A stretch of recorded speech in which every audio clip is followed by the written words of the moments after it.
6 Best Italian and German Sports Cars. Before we start, I would like you to hit that red subscribe button so that you never miss out on any of our videos. Hey guys, what's up? Welcome back to Massive Carhead. 6. Italian, 1974 Lancia Stratos HF. The Lancia Stratos is one of the most famous Italian cars on the planet thanks to its use in the World Rally Championship, where it won 18 times between 1974 and 1981. The Stratos is quite easily distinguishable thanks to its 1970s wedge shape. The Stratos featured the 2.4-liter version of the Ferrari Dino V6, producing the same 190 horsepower as in the Dino 246 GT. The Stratos is mid-engined and has a 5-speed manual transmission, sending power to the rear wheels. The Stratos will forever be an icon of the Italian automotive world. 5. German, 1978 BMW M1. Around the same time as the Lancia Stratos, BMW designed and built the M1, the first car the M division ever made. The M1 was supposed to be a collaboration with Lamborghini, but the Italian company pulled out of the project due to financial issues. As such, BMW went ahead and completed the project themselves, utilizing Italdesign for the body and Dallara for the chassis. The M88 3.5-liter straight-six was made specifically for the M1, producing 270 horsepower in the homologation road car. The M1 was quite the supercar for the time, accelerating from 0 to 60 miles per hour in just 5.6 seconds and going on to a top speed of 165 miles per hour. The engine also had excellent throttle response thanks to the individual throttle bodies, a trick the M division kept for their future M cars. 4. Italian, 2017 Lamborghini Huracan Performante. The Lamborghini Huracan is the most popular Raging Bull model ever, selling an impressive 20,000 plus units over nearly 10 years. The first of the more powerful Huracan models was the 2017 Performante, which featured the same 5.2-liter naturally aspirated V10 as the regular Huracan, but with 30 more horsepower, bringing the total up to 631 horsepower and 443 lb-ft of torque. The Huracan Performante is an excellent blend of outright performance and GT cruising. The Huracan may share a platform and engine with the Audi R8 V10, but it definitely has its own character, exuding a more brutish approach to everything as opposed to its four-ring sibling. Sadly, the Huracan is now discontinued, and we are holding our breath to see what its replacement would be.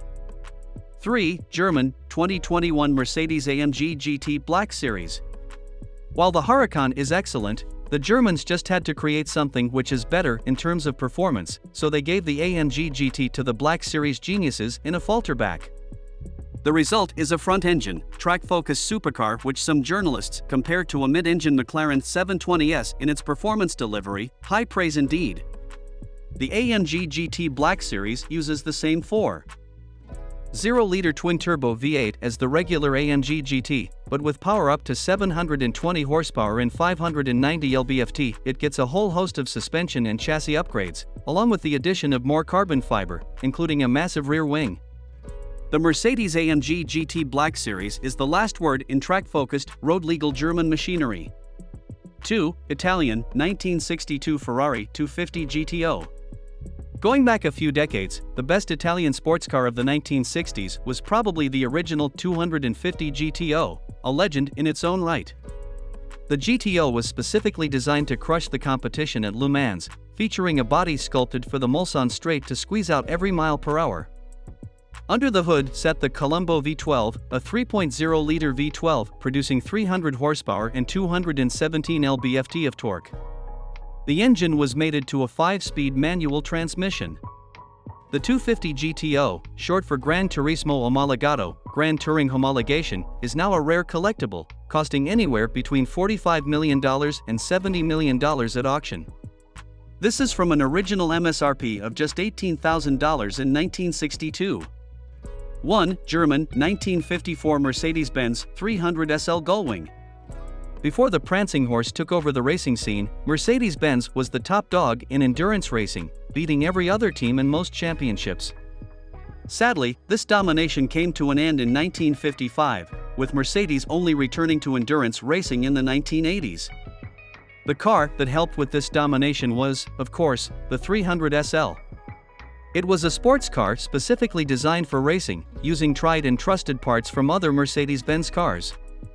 The 3.0-liter straight-six may only make around 240 horsepower, but with the longer final drive ratio, the 300 SL had a top speed of 163 miles per hour, faster than most other racing cars of the time. The 300 SL inspired a whole new breed of sports cars, and while Mercedes didn't participate in the legacy, it made a comeback with a whole line of new cars cementing their marks. This brings us to the end of our video. I hope you enjoyed it. Hit like if you did, and don't forget to subscribe to our channel so that you don't miss any of our videos in the future. Also, watch the 2 videos that are on your screen, because I'm sure you'll love them.